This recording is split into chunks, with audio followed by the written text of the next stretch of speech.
death.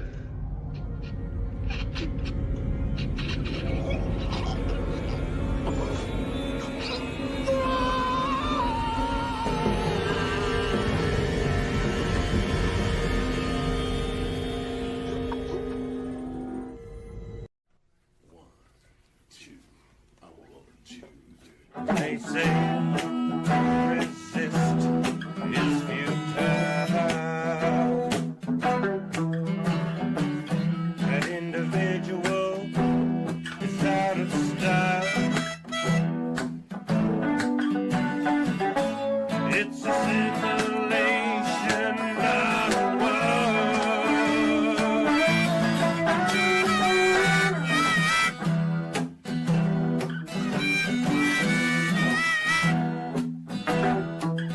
but I know less about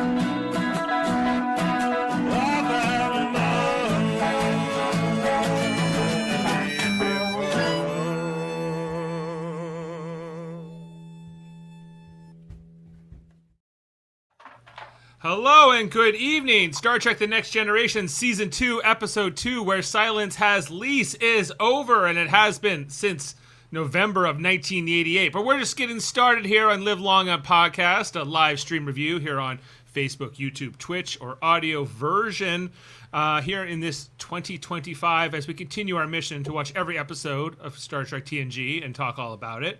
We'll be talking about this one for the next hour and then, capping it off with a rating. Got a great panel here to join me. I'm Dave Mader, by the way. We got the Worldmind himself, also known as Chris. How are you doing tonight?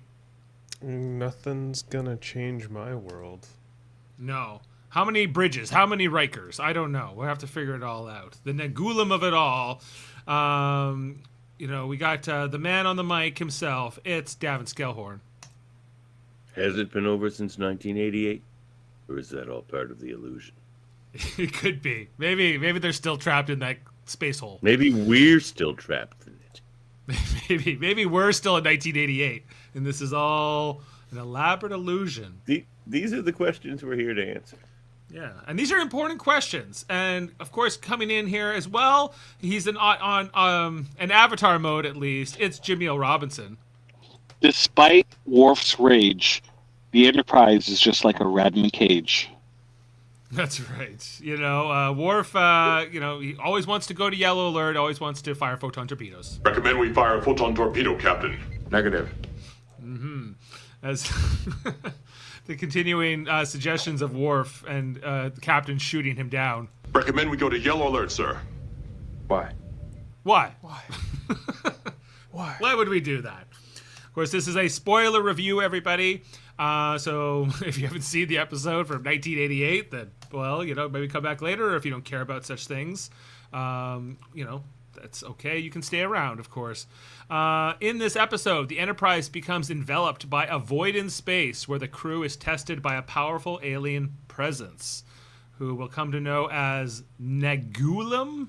Nagilum. Oh, sorry. I got it. Nagilum. Nagilum. Okay. I will correct you every time tonight, sir. So. Okay, well, hey, Nagilum did it for me. As played by Earl Bowen, who also famously played Dr. Peter Silberman from the Terminator franchise. The psychiatrist. He's in the first three movies. And he's also, Davan, he was in X-Men Legends, the video game, as the voice of Colossus. Huh. Guess he does good Russian. He must. So, Where's my Kitty Pride? Yeah. We're now into season 2, everybody. Pulaski's here. Beverly Crusher's gone. We talked about this on the last panel, but I had a whole different panel last week. So now I have a new panel to talk about that. Wesley Crusher's got a new outfit. Worf is in gold. Geordi LaForge is in gold and now taking over in engineering. So there's been a shakeup in the Enterprise aside from the fact that we're just in a new season. Wesley Crusher was not at the helm position at an opportune time when this guy goes and Nagilum does his first fatality. And yeah, like I know I try not to get too deep into what everyone thought, but how do you feel about this episode, Worldmind?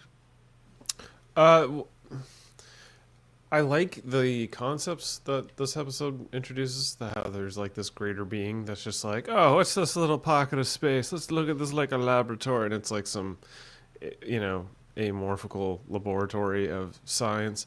I just find the presentation of Nagilum like too comical to just like fully embrace, I guess, the idea of it. So it's just I don't know. It was a weird episode when I first watched it, and watching it again, it was like, this is good merits. There are really good lines, and there's like good questions presented throughout the episode. But why did they choose that design for Nagilum? He went to great lengths He went to great lengths to make himself look like us. So he claims. I don't know. On the other hand, he can perfectly recreate Data and Deanna Troi, to have these conversations with him. So the extent of his powers are, I don't know, sort of questionable. Davan, he's another big, strong entity, kind of like Q, but different. We never see him again in Star Trek that we know of. I kind of, maybe I would have liked to have that. Oh, hey, Adam, keep the cheese. I just went out of the trap. Well, hey, exactly. It's a great line. Maybe the best line of the episode. There's a lot of good lines in this episode. This is a good episode. Look, so I'm pro Pulaski. I've decided. I like Pulaski. Yeah, she's great. They actually give her things to do and things to say, which they never done for Beverly, and she's kind of persnickety, and I'm all right with that. I think You're we made of a give her different some build. dance classes because she's pretty terrible at that spin.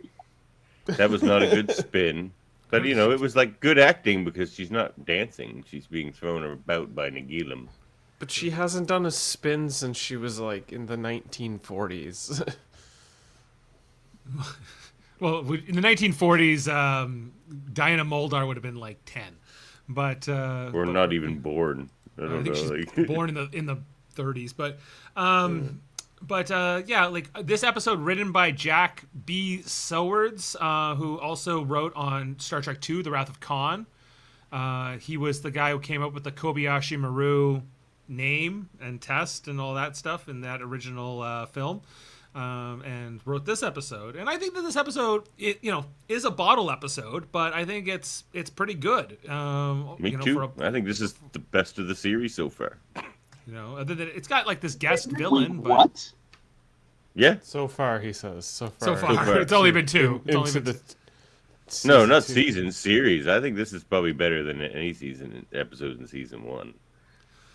I can't subscribe to that. I like this episode. To me, this is the episode where like this crew starts being the crew, and Star Trek TNG kind of starts being Star Trek TNG. It's pretty great for the rest of this season, at least until like a couple stinkers. And here's a hot take for you: as far as all the big crazy cosmic entities go, Nagilum I find far more interesting than Q. Now, I love the performance of John Delancey, of course, and all that. I like his Voyager episodes better than his TNG ones, but like as far as like just what the Q are and what Nagilum's far more interesting than just another like humanoid sort of like the way they present themselves anyway. The Q, another humanoid entity that just happens to have snappy fingers, magic powers, right. But Okay, is he like the whole? Well, they're so like, human in the way they act. Q, Nagilum's very alien. that's what makes them what I would believe to be more interesting, as opposed to two eyeballs and a mouth that's like, this is my best attempt at you feeble creatures. Why did I pull you over? To I want my experiment cosmic on entities you. to be alien, sir. Well, like, Well, I okay, don't think he needs to be alien, but like, he could have been a light bulb. Like he could. It just. I Yeah, don't the know, face it- wasn't great. I'll give you the face. I like that they Like- made a joke about it, and it was actually pretty funny. that he's ugly. Yeah, he's Yeah. this guy's ugly. Geordie He's LaForge I even went to can see great it. lengths. Like, Look at this guy. I mean, come on. looks just like you. He's got all kinds of dates on Tinder coming. Don't worry. Or whatever. the Usually kids when are they these find days. somebody Rachel's ugly, Worf picture of a finds them lion or a attractive. tiger. Yeah. Jaemeel, how do you feel about Nagilum? and it's not good. Like the concept of the episode is interesting and pretty good, but the unfortunate part is the acting. This is seems like they just were doing this as a project in acting school. It's just ham-fisted, terrible. Well, that's TNG in the early bits, man. Like this is when they start to get it for me. Like Interesting. they were pretty cheesy. This seems like a higher level of like just well, you have to do this, but why? Like, do this here, right? Or, I'm only getting like half of every word you're saying, Jaemeel. Like, Yeah, Jaemeel, you're breaking up pretty bad. No, but look, see, no, this is the one where they start acting like themselves because Picard, he lightens up a little bit in this one. He cracks a little joke there early on, and he's kind of like, sort of not amused, but yeah, I would actually say amused. He's like laughing to himself by some of the things that are happening. Like he's just like, "Huh, we are in a trap." You know what I mean? And Riker's quite relaxed and becoming himself, like when they're doing the self-destruct thing, and he's just like, "What do you think? 20 minutes?" I think the Nagila thing's so kind of like this is like right there on it's right in your face, pun intended. That it glosses over the beginning of the episode, which I thought was really interesting. How Riker's following Worf in his daily practice of playing video games on the holodeck of murder games. you mean his Makbara. calisthenics? Yeah, Yeah, that's Klingon calisthenics. right. There's like that whole interesting setup, and it's so like set heavy. There's a lot of interesting framing in some shots and stuff like that, and then you get basically the Star Trek version of Toka and Razor. Okay, well, maybe that's a good transition for what our teaser for this episode was. So the Enterprise at warp, and we just see Captain Picard. He's all like kind of nervous and acting like he's worried about something. Deanna Troi seems worried, and we're not sure what is concerning here until Picard says that there are things with the Klingon psyche that we should not be worried about. Where's that here? That's the ultimate Deanna It's face right perhaps there. best to be ignorant of certain elements of Klingon psyche. Klingon psyche. So that's our little transition here as we head into the holodeck. Although we don't know it's the holodeck, I guess we might believe that this is an away mission, perhaps to start off. And Worf and Riker rather are One Riker, one bridge. Riker, one Worf, one holodeck, and One. a couple of aliens. Yeah, so they're dirty, they're messy, they're they're walking around trying to see if they're going to be ambushed. I had a funny thought. I was like, what if they didn't actually get into any sort of tussles or fights? Worf just picked up a bunch of mud and shit and was just like, quickly, we must cover ourselves like this so we can hide better in the woods, and start slathering it on Riker. Well, that'd be something. But Worf's nice and clean. He finds this this gauntlet with spikes on it. He's like, I like this. This is a good one, right? I think this used to come with his action figure. This little glove here. Anyway, so isn't it the same gauntlet from the season or the first season with episode 3, or is that one slightly different? It was that one was nails on a ball or something. I think this is different, but this comes back, I think, later on when Kalar comes, and I think that they have some holodeck hijinks, fighting and stuff like that before they, conceive Alexander. All I know is that she thumb puts piece that on looks and goes very at him. foamy. Yeah. Well, it's made of solid steel here. And then there's a warning, Worf, look out! As some kind of thing comes from above. It looks like, I don't know, like the Turtle Man, perhaps. It's Toka. It's Toka. No, that's Razor. The Razor. other one's Toka. No, Toka's the turtle. Riker comes in to help, and it's kind of jarring a couple times where you really know it's not Frakes anymore, and it's obviously the stunt man.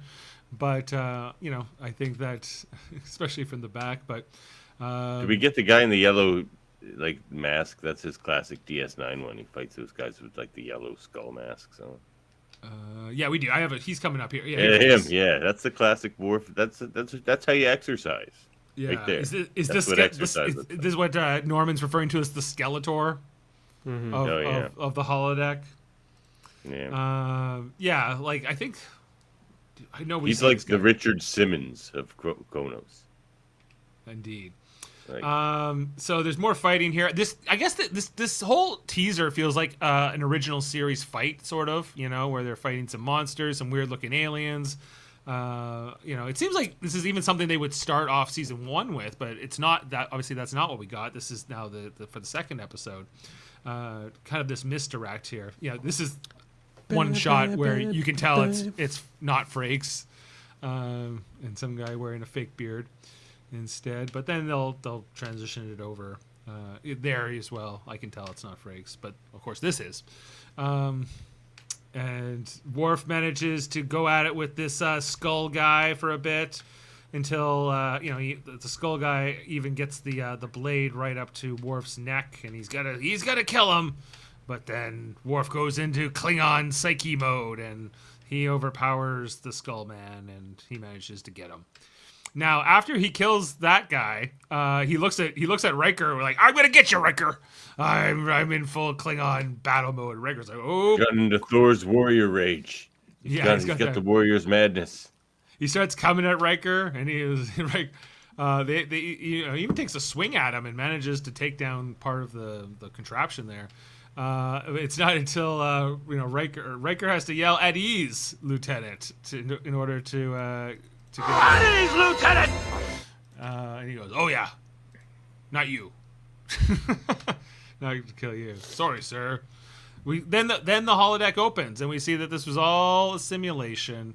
Worf says that Riker says, "You do this every day?" To which Worf responds, "Usually." Usually my calisthenics are more intense.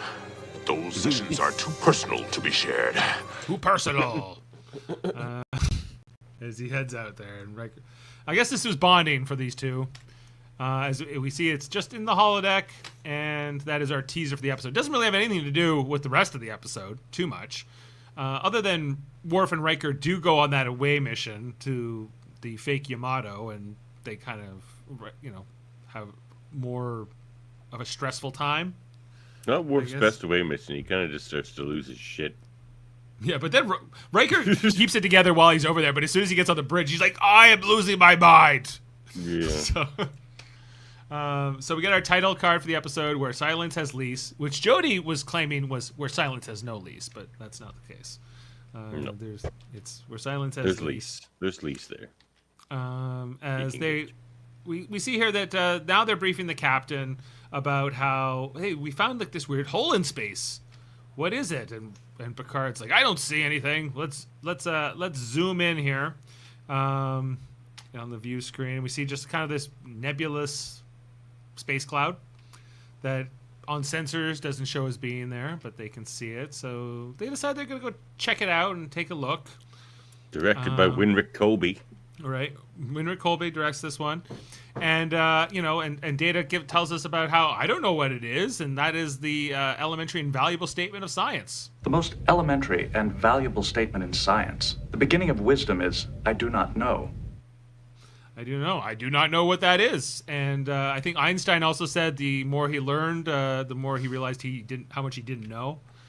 And The irony is apparently there was like a TOS episode, and Kirk and them came across like a void in space, but they made no record of it. They made no record of it. Yeah, so much for documentation. Kirk wasn't a fan of paperwork. I remember what this moment is here with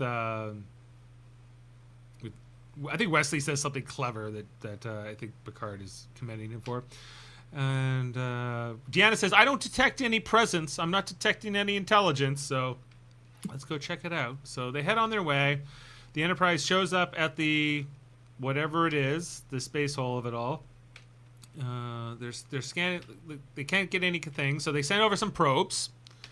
The first probe disappears. Well, that was weird. This is where Worf's like, let's go to Yellow Alert.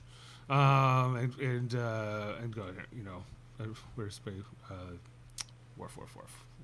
Recommend we go to Yellow Alert. Recommend we go to Yellow Alert, sir. Recommend we fire a photon torpedo, Captain. Negative. No. But Worf says, well, I can't tell you about what it is, but it's hardly worthy of a security officer. These are thoughts hardly worthy of a trained and practical security officer. Right, because he talks about sort of like the Klingon boogeyman, if you will, like the idea of like this entity that swallows whole starships. But maybe there's some truth to it. Maybe some Klingon ships did encounter Nagilum in the past, and maybe this myth is based in some kind of fact. Who's to say? Nagilum would have a lot of fun killing Klingons. They make it dramatic. He's like, I will only have to use 95% of you in my experiments. No, that we're all going to Grathor now. This ship, though, is just like, look, Captain, I got to kill 30 of your crew. And Worf's just like, 30's not bad, Captain. Acceptable losses. It's pretty good. Let's go for it. They fire the second probe. That one goes even faster than the first. They're all very confused by it all, and so they decide to get a little closer to it. Big mistake, of course. And all of a sudden it kind of just swallows up the Enterprise, and it's inside of the of the void now. At this point, it's kind of like that Voyager episode that, of course, comes much later, but where they're swallowed by that large nebula entity. Yes, I think that the messes term with your void brain. is also used, and Riker used a similar language. It was like, it's so weird to look out there and there's no stars. It's like looking into infinity, things like that. Although you can kind of see the edge of it and whatever. So they realize that this is like back in the days when people used to think the world was flat, and that all these superstitions that sailors used to have, and they used to hang their captains from yardarms if they tried to go out there where it was dangerous. But don't worry, Captain. Freedom, Whittle. Yeah, he would say that. Hey, that was freedom, brutal discipline, no women, but Yeah. all of that. So they decide they're going to try to look around. They keep magnifying things and it doesn't work. And so Pulaski comes to the bridge and she says, I'm not a bridge officer, but I'm going to try giving Data orders on magnification. Other than Nagilum's face, which I didn't really have a problem with until you guys started talking about it. Why? What is Pulaski doing here? Why did she come to the bridge? Why is she now telling Data what to do? That's not her job. What is happening? They want her there for when the guy gets killed later, but clearly there was a better way to get her onto the bridge. She could have just been there.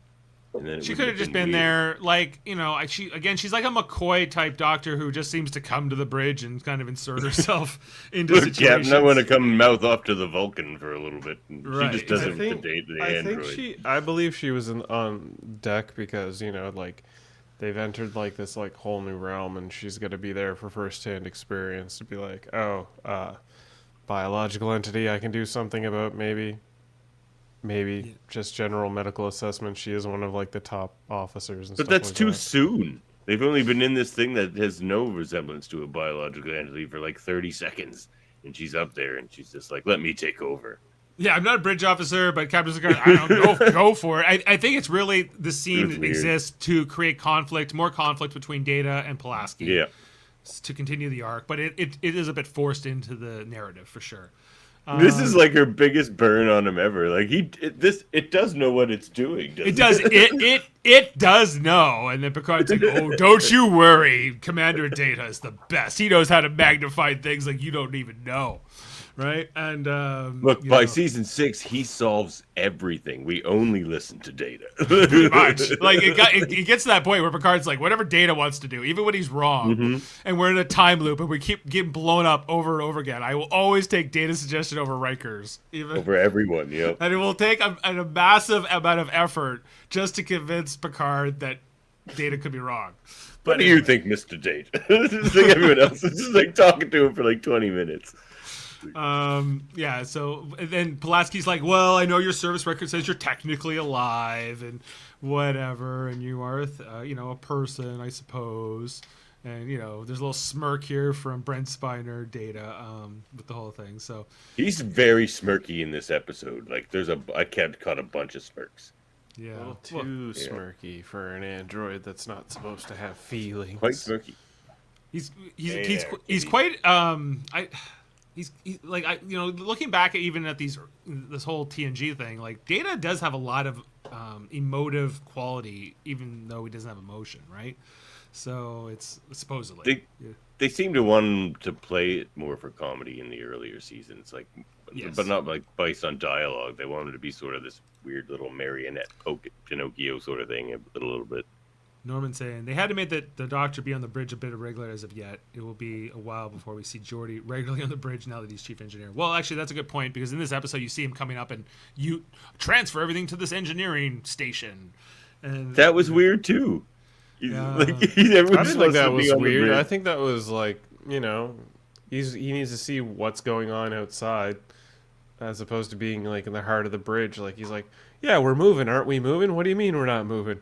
I gotta go see what's going on. It's just weird because it's like 3 minutes or something after Picard asked him to stay in engineering and monitor everything from there. He's just like, Right. "Look, I want you to monitor that's- everything from that's the engineering. thing. And then 2 minutes That's- later, he's like, I'm on the bridge. That's the thing. There's no such thing as 3 minutes ago Yeah. in Star Trek. Not in this Like, episode. Those two scenes, there could have been hours that have transpired between them, and that happens all the time in this show. Yeah. But there's this whole where they're trying to get out of the cloud, I guess, and you see here like the twitch on Riker's hand. There's a couple moments here like they build the tension within like this episode, which I think does still work. Yeah, and I does think hold so. up for me. Me too. That like, well, this we're smart enough to get out of this. We just have to think about it and rely on our technology and our instruments and whatever. But you see like Picard picks up on it. Here's Geordi down in engineering. They're supposedly going at warp 2, but they're not seemingly going anywhere.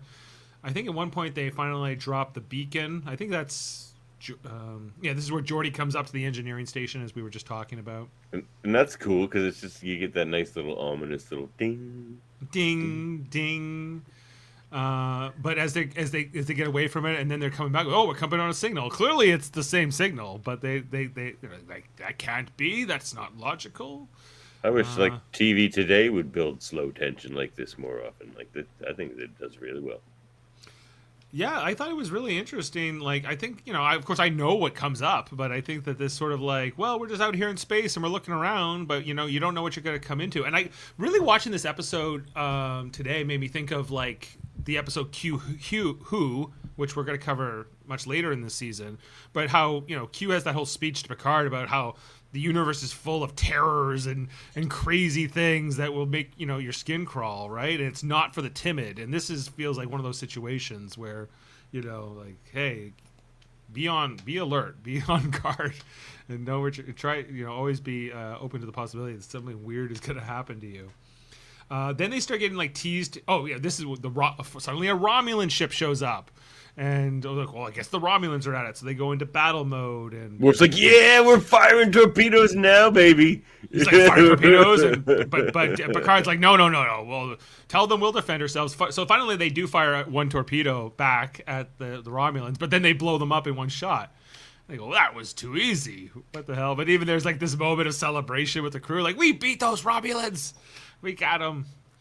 But they know that wasn't quite right, and I think this is when the Yamato shows up, or what seems to be the Yamato.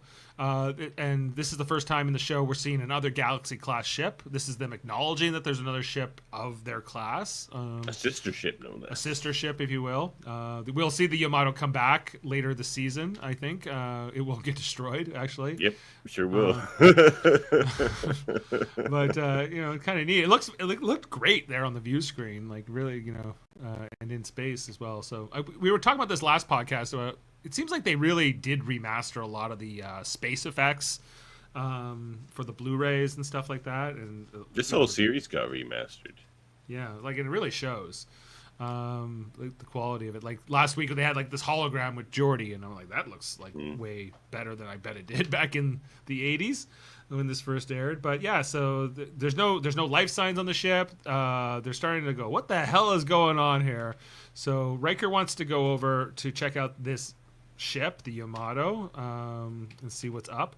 So Picard agrees, but he says minimal compliment. So Riker just takes Worf over, and we get O'Brien's back. He finally gets a line in this episode compared to the last episode where he did not. I wonder if they had filmed these episodes back to back, because it seems like they could have.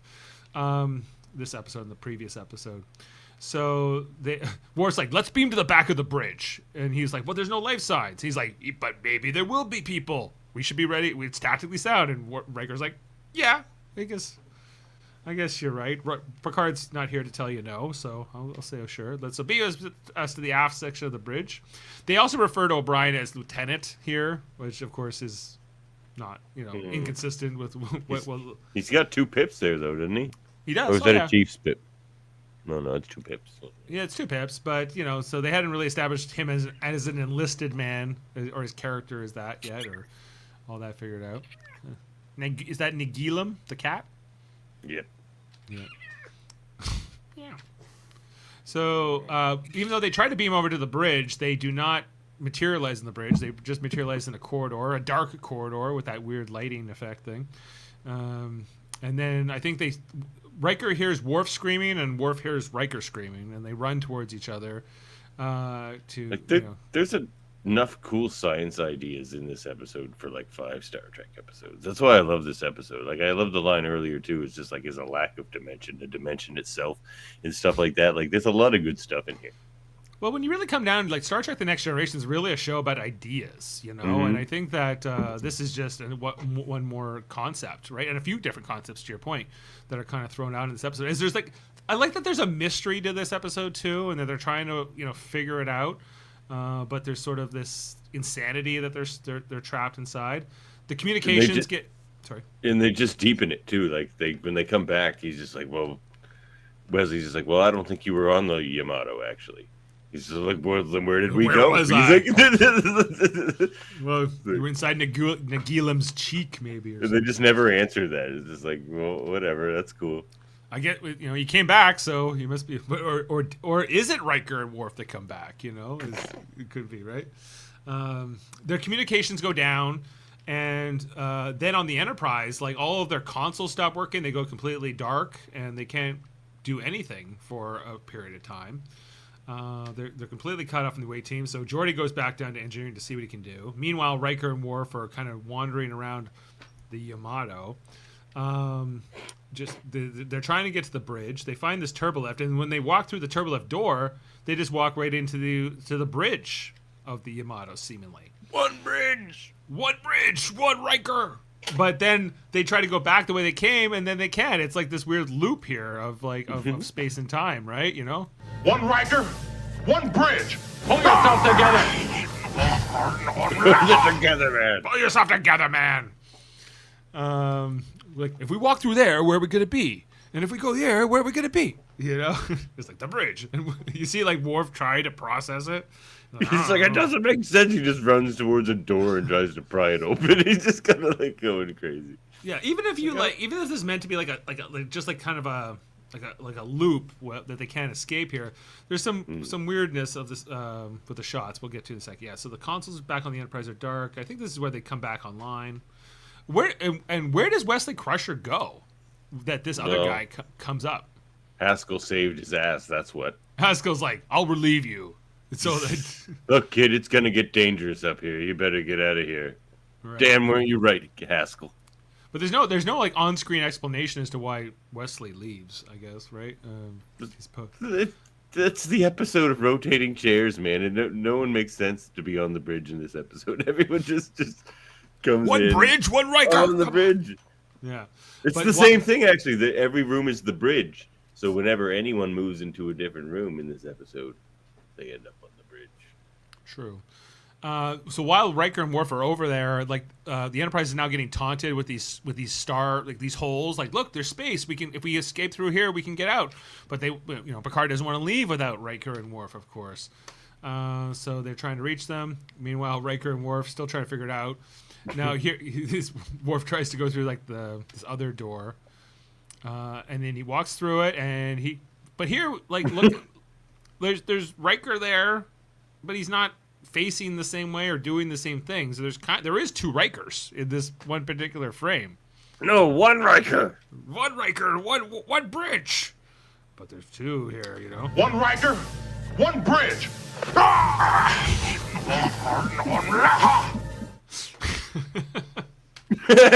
Sounded like he was eating. Yeah, rah! Yeah, this is where he's yelling, one Riker, one bridge. And then he starts trying to hold the door open. He's like, I'm losing my mind. I'm in this house of horrors. You know? But, you know, for a bottle episode, I think they're doing a pretty good job of it, you know, in terms of just, like, using existing sets and whatever, just to kind of tell an interesting story. Yep. So then Riker has to basically, like, pull yourself together, man. Be responsible. But, you know, on the inside, Riker's not feeling it either. The Enterprise getting taunted with more means to escape. And then, yeah, Haskell here's like, there it is again, another way out. Do we have to wait for Riker and Worf? Yes, we do, Haskell. That guy had more lines than any secondary ensign on the bridge ever. Possibly, yeah. At least you can do if you're going to kill him. And he has to do a very dramatic death scene, too. It's one of the best deaths I've ever seen, honestly. So it's like, in terms of just selling it. So then we see that the Yamato, or the fake Yamato, is starting to, like, fade away. It's starting to disappear. So they're really trying to beam them over. They finally get a communication, and then they manage to beam back Riker and Worf just in time, seemingly. From As they somewhere. head up to the bridge. And Riker, he's having none of this shit when he comes back up. He gives the captain a whole hell of a thing. What the hell It's is right going up in on? his face. I've had it. Let's put all this technology to work, figure out what is going on, and get the hell out of here. Yeah, not having it. Get your precious technology working, Jean-Luc. Yeah, come on. Okay, Will, you got it. He's just smirking. See, like, he smirked a million times in this episode, Jean-Luc. He's like, whatever, this shit's crazy. I'm why we're out here. I'm down for some That's why crazy, we're out but up until this point, no one's got hurt. So I guess it's all fun and games at this point. That was a fun prank to pull on my first in command. Thought Haskell was doomed because he had lines. Well, it could be. That could be a point. Yeah. After his, like, third line, it's very suspect. You're like, oh, he's definitely gonna die. They're just like buttering his toast a little bit. Like, sorry, buddy, we're gonna kill you. We got this great role for you, whoever played him. Anyway, so they keep getting taunted more with Starfields. It opens and then it closes. It opens and it closes. And Picard's like, what the hell is this? And eventually, I think it's Pulaski. Oh, yeah, because Deanna says, well, maybe I do detect something. Maybe something so powerful I couldn't detect it before. But maybe it is. She really didn't need to be here. Like, her contribution's not that good, no. But I would say that Pulaski's like, it feels like we're rats in a maze. It feels like a scientific experiment, you know, which hadn't occurred to Picard apparently, and and Deanna backs her up, and he goes, "Oh, I don't want to be in a science experiment if that's what this is." I hadn't put those pieces together. So then I think he tries to send. He's like, let's try to hail whatever this is. But then all of a sudden, the Nagilum face of it all appears. Quite the looker. He went to great efforts. Nailed it. Worldmind. So, I mean, okay. At first, like the initial introduction to such a thing would be like core-shakingly terrifying. Like, realistically, you're on this giant ship and there's this just enormous face to immeasurable scale with wonky eyes, and it's just like there all of a sudden teasing you. But after that initial shock, how could you not just laugh at it? well, Worf, I mean, Geordi throws a little shade. Yeah, I at first I don't think they're that scared, but I think the thing with him too is like, can the entire ship hear what he's saying? Is he talking over the comm? Like, because if you were not hearing the Picard side of the conversation, this would feel even weirder to you. I assume it's just like able to see through the ship, like looking through a microscope, you know? It's the view screen. He can just look through the view screen. And like, the way they he put George or Riker and Worf in like a interdimensional petri dish and just copied whatever layout that they had going on so that they could run in circles and see how they'd react. Like, it's all just like, what do they do if I do this? What do they do if I do this? They die. What's this dying thing? Tell me more about your death. Well, I find it like at the end, there's this whole thing where Nagilum says, you humans, you find no tranquility in everything. You struggle against the inevitable. You thrive on conflict. You're selfish, yet you value loyalty. You are rash, yet quick to judge, slow to change. It's amazing you survive. But yet as a species, we may have no common ground. You are too aggressive, too hostile, and too militant. But what does Nagilum do to say he's not any of those things? Like, he's certainly aggressive. He's curious, not aggressive. Well, I'd say murder is aggressive. Yeah. And then he was like, "Is it true He you doesn't have? see it as that. Is it true you have a limited existence?" And then he was like, "Answer." He's like, "I don't even know what you're asking me." He's like, "Well, you live and you die." First, he notices Data has a different construction. He starts naming them all, so it's clear that he can read their minds too. That he's somewhat telepathic. Yeah, he starts flinging around Pulaski here as she does her little thing. Worf has to grab her. Deanna's like, "Oh, I'm glad I wasn't the woman he selected for that little exercise. I had a rough time with aliens lately, quite frankly. Not as many as that. Anyway, so I gave her a rest for this one. So then he's like, I need to know about death. So he kills Haskell here, and Haskell, who goes through this incredible this made such an amazing GIF years later too, where it's like, he's melting my brain. But this seems to have been. There's a shot that they used in the Malcolm in the Middle intro or something like that. Did they? Oh, I don't know. I remember there being a quick shot because there was Malcolm in the Middle always threw a bunch of them together, and I think Fox might have had the rights to Star Trek around the time. I remember Bret Hart was in that Malcolm in the Middle intro, putting the sharpshooter on Sting or somebody. Yeah, there was that part too. Yeah. Anyway, Haskell goes down in sheer terror. Yeah, clutching his hands and everything else. Pulaski tries a hypo and some things, but he's dead. This Jim. is one of the best horror attempts that this show does. Really. Yeah, this is pretty dark, right? And then they're like, he's dead, and Picard goes, "You can't do that. We cannot allow you to do that. We will fight you. We will fight We will fight you. No more smirking here on this ship. I've had enough of this space cloud bullshit."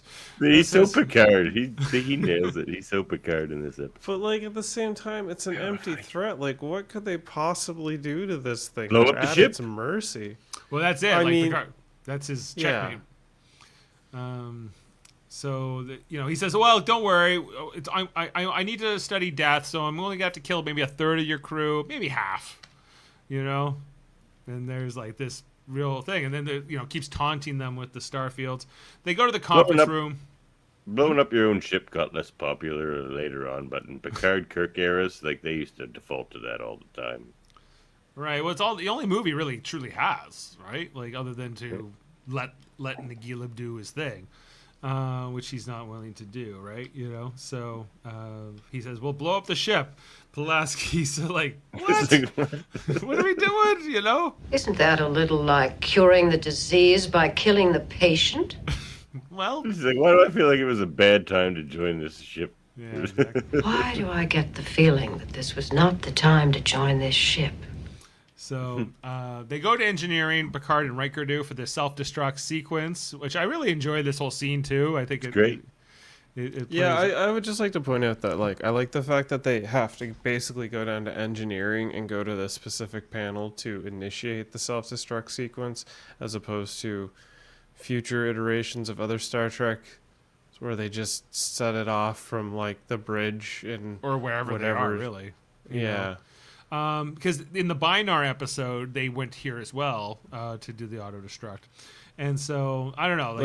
There was that scene in Lower Decks where they're all zombied out, and there's the one zombied out Phillips just like going blah blah, and it's like destruction on, destruction off, destruction on, destruction off, destruction on, destruction off. Yeah. So they come up with a 20-minute time limit here. Like, well, they could have said any amount of time really. It was could have made it 5 minutes, but they decide for 20 minutes as being just long enough to come to grips with the fact that you're going to get blown up to versus, I don't know, like waiting around for hours. Speaking of flashing red lights, Jaemeel said he was almost home. How long before we call the police or emergency services of some sort? 20 minutes. Okay, 20 minutes. 19 minutes and 49 seconds. Let's go with that. It's a round number. So then, I guess, what does Picard choose to do with his last 20 minutes of life? He goes to his quarters and listens to classical music. Hey, buddy, put your feet up. And hangs out by himself, for that matter. Of course puts he his does. feet up. Beverly's not around. He would have probably hung out with her. He probably would have hung out with Beverly, but doesn't The even hang out remote with... control built into the wooden table. Nice feature. I like that. Yeah, there is one actually built in there. Anyway, so then Deanna Troi shows up, it's supposedly Deanna Troi. She's like, well, I don't think we should be doing this. I would rather take my chances with getting killed by Nagila. And then Data shows up. He says, well, she says that later. Like, first they're chit-chatting. Yeah, what is death? Tell me about death, Captain. And he goes into this whole philosophical tribe of like, well, some people believe they go to another plane of existence, and some people think it's just the end of their existence, and nothing It's just happens. nothing. And it's just nothing. I like this. This says a lot more about Picard than a lot of stuff we've gotten so far. Like, just his whole perspective on the universe and life and death. And yeah, his philosophy around it all, and that he doesn't really know, but there's a lot to it, and he's trying to explain this all to Data. And eventually, it gets to this point here. He's like, shit's wild, Data, so it's probably pretty wild. He's like, that's all I know. You're not acting the way you should be. You're not reacting the same. Yeah. So they both say, no, you can't do this, Captain. You have to abort. And he's like, you shouldn't be acting like this at all. This is not the way that Deanna and Data would be. She calls him Jean-Luc. Oh, they both call him Jean-Luc. And that's the other big tell. Is that neither of them... They were both... Oh, does Data call him Jean-Luc too? Yeah. I missed that. Yeah, they both do. That's super weird. Yeah, and he picks up on it, and then they vanish in front of him. It's not going to work. But they said, Captain, we're out of the void. So basically, because Picard says, it's not going to work, Nagila. You're with your fancy parlor tricks. You can't sway me. So he comes up to the bridge and says, we're out, Captain. We're free. You can turn off the self-destruct. He's like, but will I? So he says, he tells Wesley, hey, just warps us anywhere. It doesn't matter. Just get us away. And Picard really has to be convinced that he's out of the clutches of Nagila. And I think this was smart. 10 seconds. But he gets right down to the final seconds here. He's like, okay, let's go here. Abort. Auto-destruct sequence. Riker William T., do you concur? Yes, absolutely. I do indeed concur wholeheartedly. That always pissed me off. I'm like, Riker, you've got like 5 more seconds. Chance of just be concise. Yeah, he's like, I didn't want to take a chance. Sufficed. Yes, would have sufficed. Number one, I didn't want to be a chance of misunderstanding. So he was sweating bricks by like that 10 seconds. It was pretty funny. Yeah, but you saw like Worf was totally chill with it. He's like, he was like, Picard's got balls. I love it. Yeah, yeah. So like, I love my captain. he earned so much respect from Worf for that one moment. And even Data was like, yeah, pretty good, He's like, he didn't want to kill 30 of the crew, so I was like, yeah, but that was badass. He was like, yeah. Even Wesley says, well, he really called his bluff, eh? And then he goes, I don't think he was bluffing. Picard's crazy, Wesley. Do you not know that? Yeah. Crazy like a fox. Getting stabbed. We're all gonna die. Eventually. See? Data just figured it out.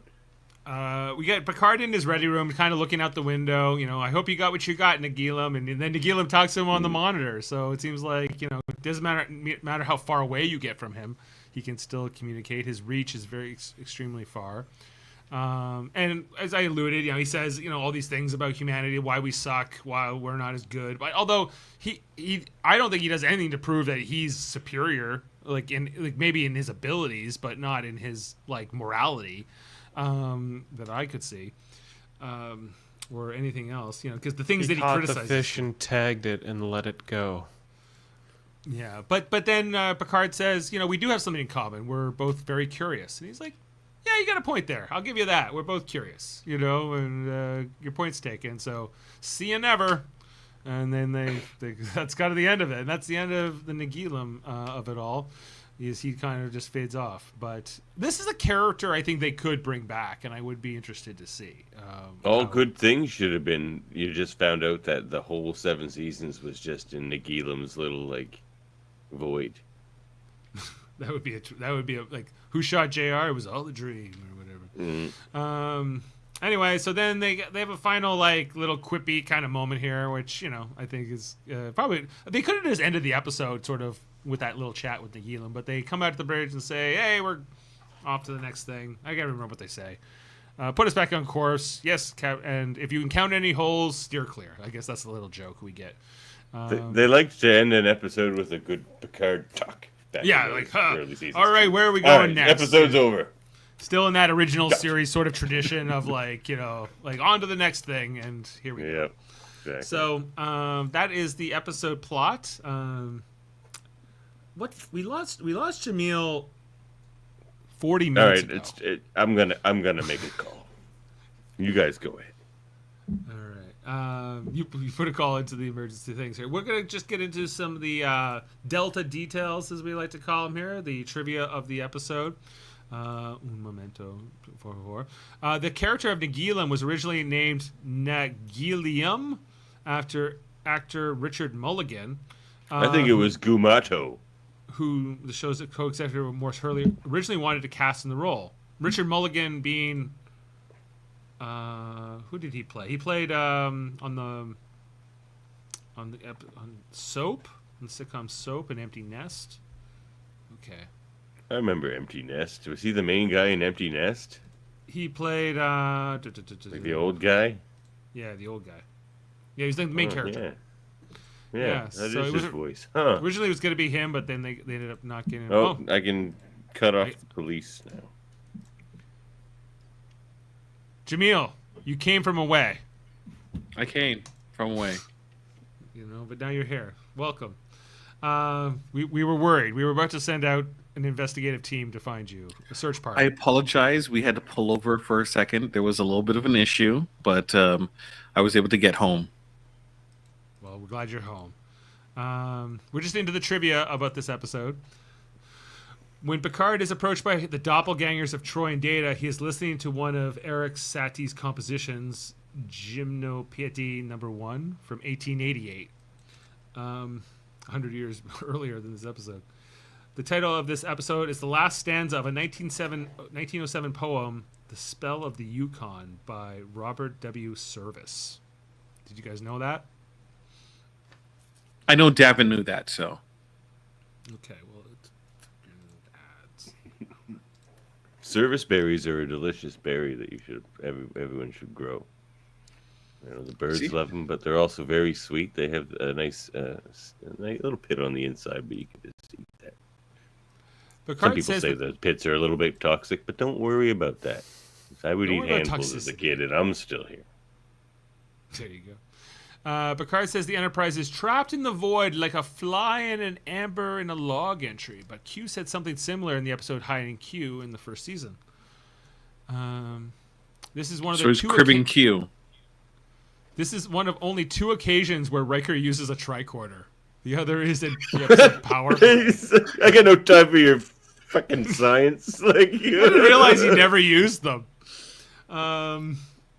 Only in 2 episodes. He does come off really stupid a lot of the time. Most of his lines on the bridge are I never heard of that, or I didn't know that. I was too busy womanizing. Oh, look at that. Adam's got 3 service berries. Right on, Adam. Beautiful. Service berries. Sometimes they're nice when they're a little dark pink, or sometimes you wait till they get purple and they're extra sweet. But very good stuff. Worf's Klingon legend about a space creature eating starships may have some basis in fact, as seen in the Voyager episode Bliss, where just such a creature is encountered. It might also refer to the giant space amoeba in the original series episode, The Immunity Syndrome. The original USS Enterprise encountered a hole in space which it couldn't be penetrated by sensors in the Immunity Syndrome, yet Data states there is no record of a Federation vessel encountering anything remotely like this. I guess he didn't really search that hard in his database. The registry of the USS Yamato is given to us as NCC 1305E. But that was changed to NCC 71807 for the episode Contagion, which we'll see them back on. And how is it like an E already? More Because destroyed it's probably Yamatos, I guess. Nagilum's- No, it's just probably No, because Nagilum's they translation. recognized it. They recognized that as its registry Yeah. number. But they later retcon it to a different number, so I don't know. But I kind of like that idea that it was like, what, A, B, C, D, E, F, G, E, I don't know. Like the fifth or sixth version. It's the fifth right? one. The fifth one, yeah. So I guess... And But it's like... maybe he had this Kirk-style captain that just kept blowing it up. Yeah. With a registry of 1305, it would be before even like the Enterprise, right? Like Kirk's Enterprise in terms of when it was built. So maybe there were Yamatos longer. What else we got here? O'Brien, manning the transporter during the episode, is referred to as lieutenant by Riker, suggesting that he's a commissioned officer. But later episodes contradict this, and O'Brien would eventually be the token enlisted man, both on TNG and on Deep Space Nine. He could have changed that. Because he did go to Starfleet Academy. He could have enlisted and then just unenlisted.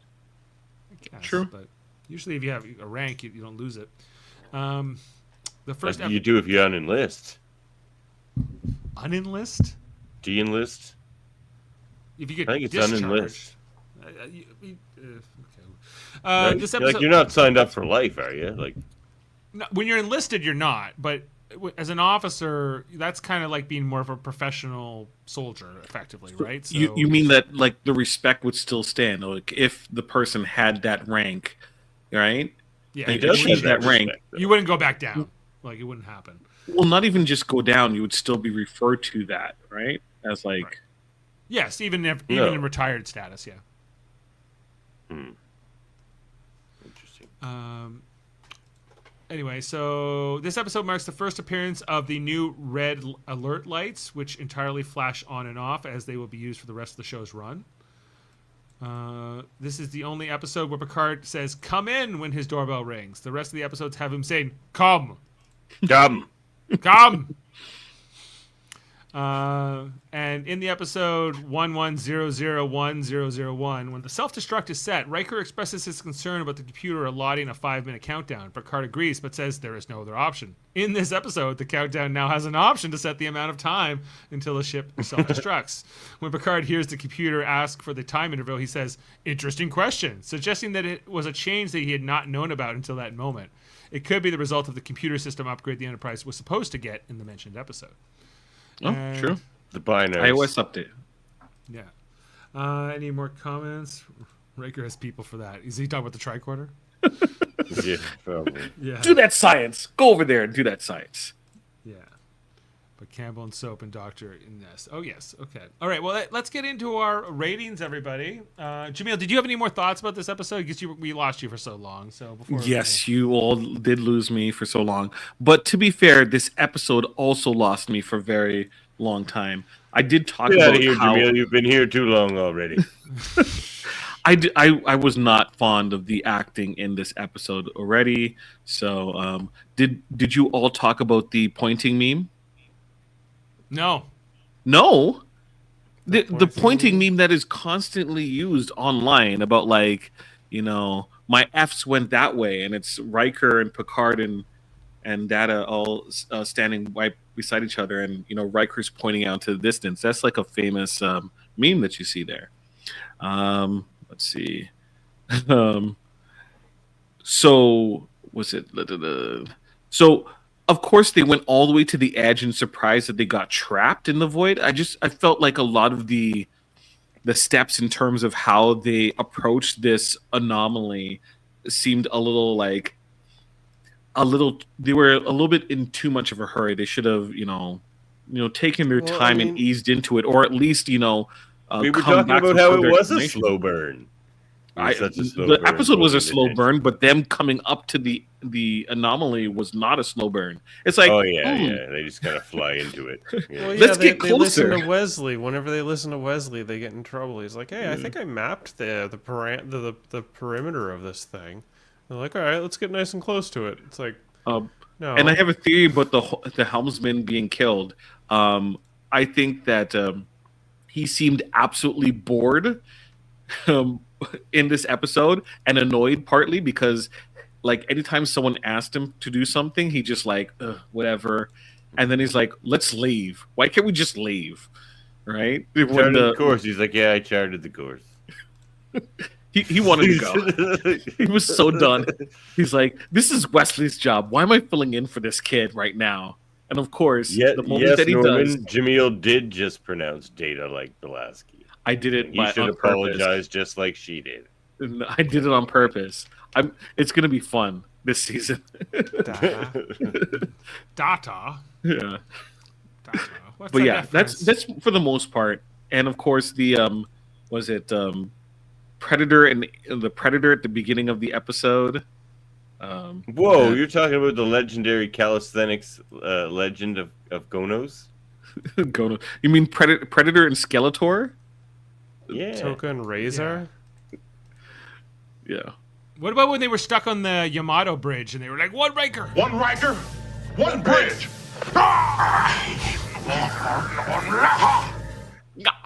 I'm surprised it didn't, like, if it was me, I would have burst out into song and just see how, like, if I can. The Emil, you would acoustics make here are every great. episode a musical. Our British tar is sorry, soul as free as a mountain Free as a mountain bird. bird. His energetic His fist energetic fist is ready to resist the Victoria's dictatorial word. word. Yeah. All right, let's get into our ratings, everybody. Jeez. Ratings. Where's my ratings? So Adam is giving this an 8.5. Jaemeel. Wow. Got a boy, Adam. 7.5 from Norman. Ensign Norman. Into Norman's giving this a 7.5, so he likes it. Davan, do you have a rating in mind? 9. He's going 9. Okay. I love this episode. It's got lots of great ideas. I mean, I don't find the acting any worse than like the first 3 seasons of this show. And I find a lot of it better. Riker's more Riker, Picard's more Picard. No. Data's This is a bit Code of smirky, Honor weird. esque. This is Code of Honor for Jaemeel. Okay, Jaemeel. Data's weird. I and need the your rating spin is next. weird, but 9. I'm giving this a 6.5. 6.5. Okay, well, it's not as bad as I feared it might be. Worldmind. Thought I was gonna give it like a 0 or a 2. I wasn't sure where you were going with it. It's not Section 31. You well, like what you gave Code of Honor a 0.5, so this is better than that. You were It's saying- better. Davin, look, I do not like the acting in this episode at all, but Davin is correct. There are a lot of great ideas in this episode, and the elements are all there. I just feel like it doesn't really come together in terms of it. If they like the face aside, which is absolutely ridiculous and was a bad idea back then, even worse now when they did the re-imaging, of the special effects. I feel like just a voice would have been even cheesier, though. Like just one of those voices that shakes the ship. That would have been like very. No, not a face. It can be just. This is where you just have an entity, where it's just like a shape, right? It's Could have been an eyeball, just a single eyeball. The eyes could have just been the eyes, I guess. Yeah. It is. I've never been That's cheesy bothered too, by it. kind of. But anyway, Yeah, I never but, marked the face. But you're right, Davin. Ideas there, the positions of individuals and how Slow they're build of tension. placed towards. I just feel like it kind of just ends, really. I It wish there does. was a little He more. just It lets does. them leave. Yeah. He's like, well, I guess I'm not gonna do all my crazy murderous experiments. Oh well, see you later. Yeah. Worldmind. Well, after some deep pondering, I reviewed the episode and all that today, and hearing everyone's words, I'm gonna give it a 4. Wow. And here So we I'm were the like, harsh one. Jaemeel was the harsh one. A 4. Yeah, Yeah, because like in a whole, it doesn't really play in like a grander scheme into the Star Trek universe or anything like that. It's just like this sort of setup plot where they try a couple ideas, and it's almost like you guys said, it's like it could have made 5 really good episodes. And instead, it's just like all these Made sort of one like really good brief, congealed ideas, and with not really great resolution. It's just like as soon as they get into it, they get out of it just as quickly. And they lose Haskell, the memeable, bridge member. Remember Haskell? Yeah, that guy who shows up for like. It's just no. I'm giving it a 4. The face is like one of the worst iterations of an alien presentation. It's just like it sucks because that alien presents really interesting ideas, but those ideas are executed so briefly and without much thought and merit that I'm not a It's big fan of this Doctor. episode. It's Doctor Who-esque. Yeah. And as a man who just like helped produce a Trivial Debates Doctor Who episode, I would agree it feels very Doctor Who-esque. Well, I'm with Adam. I think you're a little harsh, but that's your opinion. So I'm going 7. I like the episode. I don't love it, but it's good. And it's I enjoyed the previous episode just a bit more. But you like the child better than this? I do. You had a Guinan. Where was Guinan in this? Wouldn't she have an opinion? Maybe. See, I'd give the child like a 3. That episode is rough. Wow, we love having you here, Worldmind. You're a real TNG fan. Anyway, we are moving on to the next episode of the series, which is going to be Elementary Dear Data. I always want to say My Dear Data, but it's Elementary Dear Data. Coming up on probably not next Thursday. I either need to do this on Tuesday or Wednesday. We only have Heather so far committed for this panel, so we're going to be looking to fill. I'm not saying anything until I check my schedule. I can do it if it's on Tuesday or Wednesday. I couldn't make it on Thursday. But... Yeah, we're going to do one of those 2 days, whichever is I easier. could do it. I like that episode. Yeah, so the Moriarty of it all. I'm kind of excited to go back to that episode. And, I think there's some interesting ideas in that as well, right? Giving a computer super intelligence, if you will. And executed far better with more like resolution, and like it's a much better episode and story. One I would definitely give. Worldman, you'll give it. So with that in mind, you'll probably give it a 5, 6, like a 7. No, I give it like a 7. But if it was animated, he'd give it a 10 because he gives every animated thing a 10. Because animation takes a lot of hard work. So like they just did this. They just did this overnight, like with some they built the sets and they did all the special effects with like was it glue sticks and popsicle sticks, right? Sparkle. This was all practical effects. They actually had to manifest a giant cosmic entity to get that shot. You know how hard it is to make a hole in space, Murph? It's true. I mean, I got no witty retort for that, so... Well, with that said, we'll sign off for the evening. But it looks like we have our panels lined up. Looks like it will be Heather, Adam, and Davan for Elementary Dear Data. Heather, one day we'll do a show together. Well, we'll get you on there together. Jameel's a hard guy to tie down, especially now that he's got this love life going on and all these commitments. Not that I'm complaining, Jaemeel. I'm very happy for you both. I'm complaining. I want more Jaemeel in my life. But anyway, so thanks for being with us. Now, make sure you check out all the other great stuff we have here on the channel. We have all kinds of Star Trek content. Now, we just recently covered the Section 31 movie. Gotta listen to that one. Yeah, I would recommend.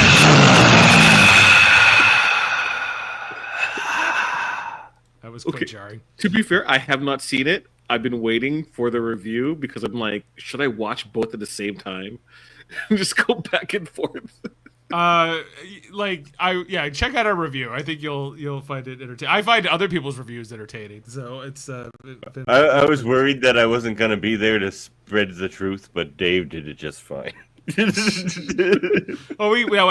read like Davan's essay about why he was against it.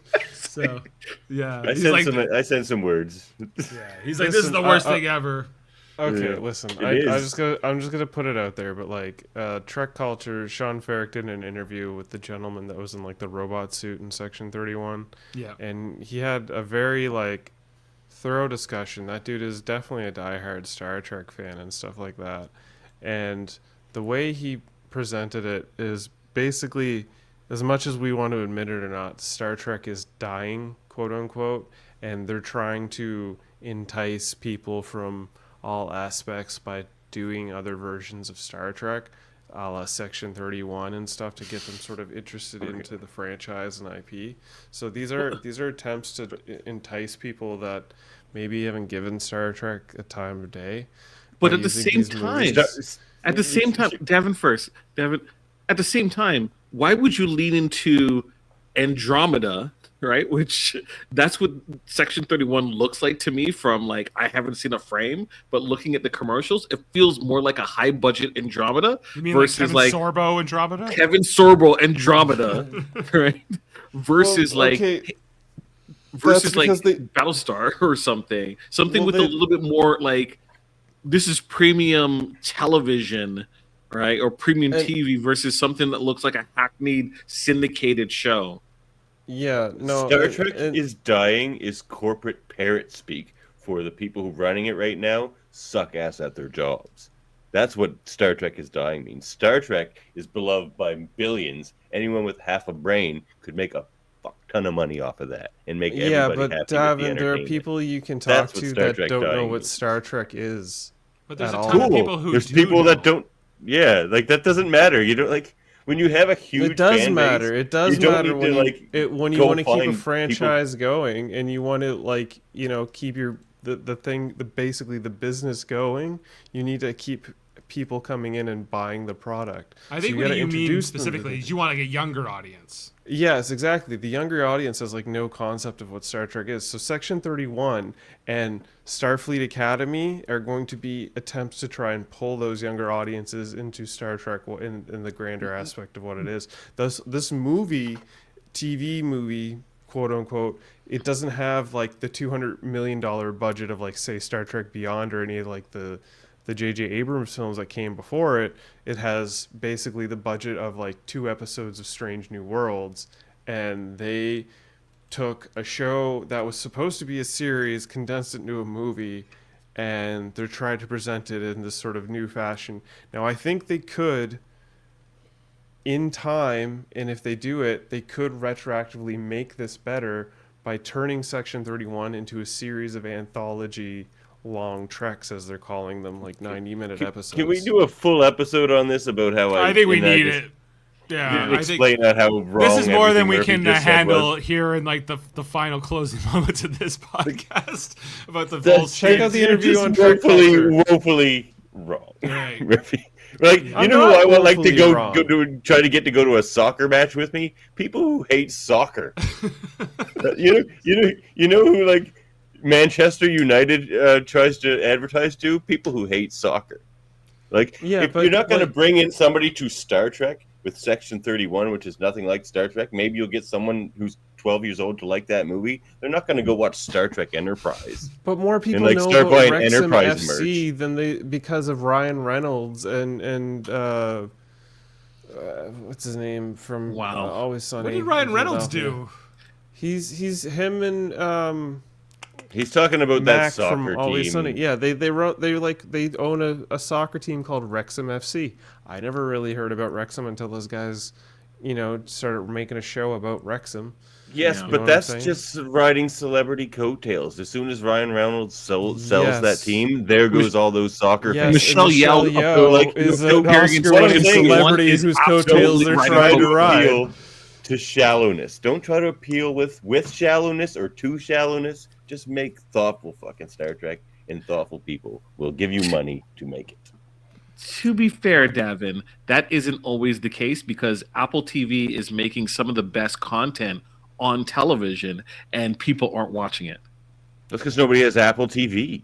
I have like 5-6 streaming services, and Apple TV is not one of them. But they have some of the most like thought-provoking, well-written, well-acting shows on television, and people they don't get enough are eyeballs. Yeah, they just don't get the eyeballs. Like, I'd rather have it than Netflix when Star Trek: The Next Generation was on TV, there was only a few television stations, and it was a lot easier for a show like this to sort of get. It was this Alienation and what else? Sci-fi Mantis, like it's competing against like Babylon 5, like Farscape, I guess, and no, Farscape was later. Farscape was look like all these Star Trek is dying executives. Let me run the show for 2 weeks. It'll burn to the ground quickly. I feel like, I'm more on the side of Davin with this, where I feel like they've just creatively taken the wrong direction over and over again. With some exceptions. I think Strange New Worlds has been good. I think Lower Decks has been good. Prodigy's been good. Prodigy was good. But I don't think that all of it's been good. And I think that Discovery and more the Section 31 were kind of like, this is the wrong direction. So and Academy is maybe doubling down on that. It feels like it. It feels like but we'll see. We'll see. I don't want. We all like the actors they're getting, but that doesn't make it good. I don't want to prejudge it, but guys, just else on this channel, if you didn't know, on Saturday we're going to be talking about Star Trek Lower Decks. Now that all 5 seasons have concluded, that show is over, and so we're going to talk about the entire show on Saturday together. Jaemeel, I believe you're sending in your comments via video. And, sorry, it's on a holiday. Video essay. Yeah, it's on Royal Rumble Day. Sorry for the wrestling people out there. That's when you guys are. Oh, jeez. See, like some of us don't care, guys, about what the Royal Rumble. It's the Royal Rumble. It happens every year. It's scripted. It's not like it's a sport. Go back and watch it later. Yes, 30 men battle to the blood of bone and death to determine who is the #1 contender for the WWE or the World Heavyweight title. Whichever those competitors decide, it is a people now viable, you see where these wacky Star Trek sport. ideas come the Royal from. Rumble is high-class entertainment. Every human being should watch it. When does it even? Is it at night or is it in the 6 day? p.m. 6 p.m. Eastern on Netflix. You can watch it on Netflix. We're doing live. this review in the afternoon. They don't overlap. The acting in this episode was terrible, but go watch the Royal Rumble. Peace out, everybody. Anyways, yeah, exactly. Anyways, in a future episode of True Currency, we're going to discuss why the Royal Rumble is important. Oh, look, you do have why the Royal Rumble is very important and why I celebrate it every year. It partially has to do with a departed friend of mine. So, well, that's the most noblest reason I've heard so far. Well, everybody, we're gonna sign off. Did I miss anything? The Orville on Mondays. Check out that. We'll be back for another episode of the Orville. Watch KBBL on YouTube. Oh, get out of here. All right. With that said, yeah, you can follow Hold Up with that too. Yeah. We'll see you next time, everybody. And like they said, like the rat said, keep the cheese. I just went out of the trap. Beam up some Star Trek content with Live Long and Podcast. Tune in to X-Rated, the X-Men animated review show. Artistic interviews with graphic histories. A roundtable movie discussion with Hey, did you see this one? And movie reviews with Hold Up, a movie podcast. And while you're at it, spin a few records with Eamon on Track. Watch us duke it out on trivial debates. And let's chat about TV with the Super Mater Brothers. It's all here on the United Federation of Podcasts.